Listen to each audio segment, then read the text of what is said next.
പകൽ 11:02 ഹിരോഷിമയിൽ വർഷിച്ച അണുബോംബിൻ്റെ പേരെന്ത്? Little boy. Little Boy എന്ന അണുബോംബിൻ്റെ ഭാരം 4400 കിലോഗ്രാം. ലിറ്റിൽ ബോയ് എന്ന അണുബോംബിൻ്റെ നീളം 3 മീറ്റർ. ഹിരോഷിമയിൽ ബോംബ് വർഷിച്ച വിമാനത്തിൻ്റെ പേര് എനോളഗെ. ഹിരോഷിമയിൽ ബോംബ് വർഷിച്ച വിമാനത്തിൻ്റെ പൈലറ്റ് പോൾ ഡബ്ല്യു ടിബറ്റ്. ഹിരോഷിമയിൽ വർഷിച്ച ലിറ്റിൽ ബോയ് എന്ന അണുബോംബ് നിർമ്മാണത്തിന് ഉപയോഗിച്ച മൂലകം യുറേനിയം 235.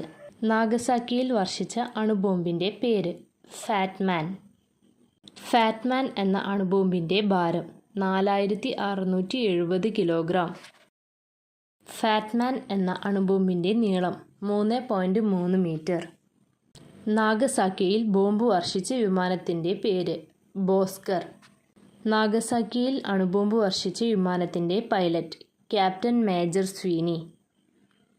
നാഗസാക്കിയിൽ വർഷിച്ച അണുബോംബ് നിർമ്മാണത്തിന് ഉപയോഗിച്ച സ്ഫോടകാത്മക വസ്തു പ്ലൂട്ടോണിയം 239.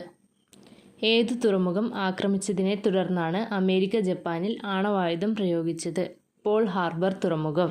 ഹിരോഷിമയിലെ ബോംബ് ആക്രമണത്തെ തുടർന്ന് അണുപ്രസരണമേറ്റു രക്താർബുദം ബാധിച്ച് മരണപ്പെട്ട പെൺകുട്ടി സഡാക്കോ സസാക്കി.